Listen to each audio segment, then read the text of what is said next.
Urdu channel T V کے ناظرین کو خوش آمدید۔ اردو چینل ٹی وی کے ناظرین السلام علیکم۔ حضرت عمر فاروق رضی اللہ عنہ اپنی عادت کے مطابق رات کو مدینہ منورہ کا گشت کر رہے تھے۔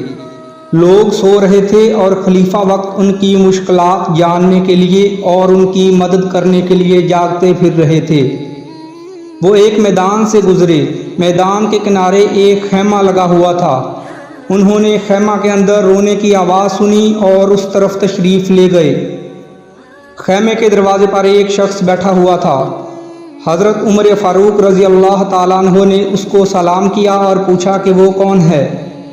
اس شخص نے کہا کہ وہ دیہی علاقے کا رہنے والا ہے اور اس شہر میں اجنبی ہے۔ اس نے بتایا کہ وہ امیر المومنین سے ملنا چاہتا ہے تاکہ ان سے کچھ مدد حاصل کر سکے۔ دوستو، آج کے دور میں کوئی عام شخص یہ سوچ بھی نہیں سکتا۔ اب حضرت عمر فاروق نے عورت کے بارے میں پوچھا کہ وہ کون ہے اور کیوں رو رہی ہے۔ اس شخص کو غصہ آ گیا۔ اس کو کیا معلوم تھا کہ وہ امیر المومنین سے بات کر رہا ہے۔ کہنے لگا، اے اللہ کے بندے، اپنی راہ لے، جس بات سے تجھے کوئی غرض نہیں اس کے بارے میں کیوں سوال کرتا ہے۔ خلیفہ وقت لاکھوں مربع میل کا بادشاہ اور سامنے شخص کا انداز گفتگو دیکھیں۔ آج کوئی ہوتا تو پکڑ کر سب سے پہلے جیل، پھر کوئی سخت سزا دیتا اور نہ جانے اس غریب کے ساتھ کیا کیا کرتا۔ جواب میں حضرت عمر فاروق نے بڑی محبت اور پیار سے کہا، اے اجنبی، بتاؤ تمہارا مسئلہ کیا ہے، اگر ہو سکا تو میں تمہاری مدد کر دوں گا۔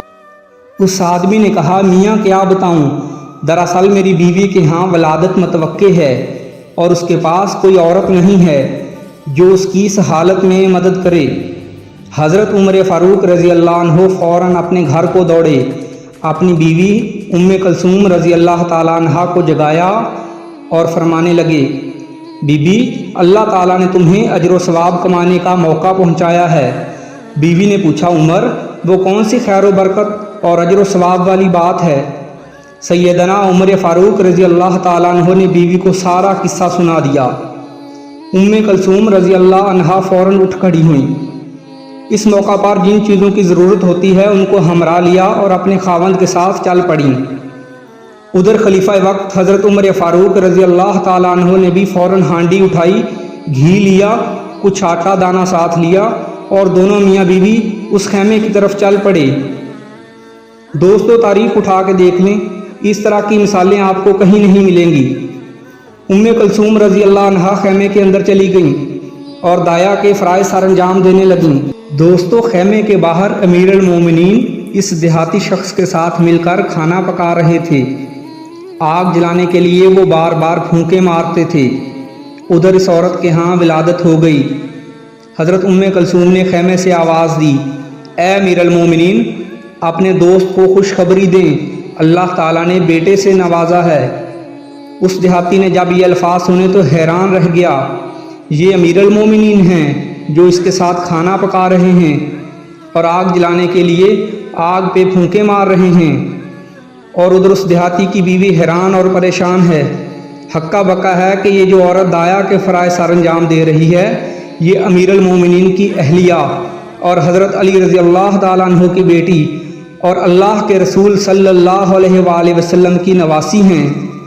دوستو، یہ تھی ایک جھلک ہمارے عظیم اسلاف کی۔ ایسی بے شمار مثالیں ہیں جو ہماری نظروں سے اوجھل ہیں یا ہم خود غفلت کا شکار ہیں اور جان بوجھ کر اندھے، بہرے اور گونگے بنے ہوئے ہیں اور تکبر کی چادر اوڑھے سو رہے ہیں۔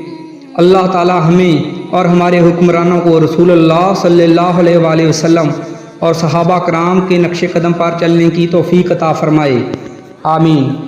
دوستو، کمنٹ کر کے بتائیے گا کہ آپ کو آج کا یہ تاریخی واقعہ کیسا لگا۔ اس طرح کے مزید اچھے واقعہ سننے کے لیے ہمارے ساتھ جڑے رہیے اور ہمارے چینل کو سبسکرائب کر دیجیے۔ شکریہ۔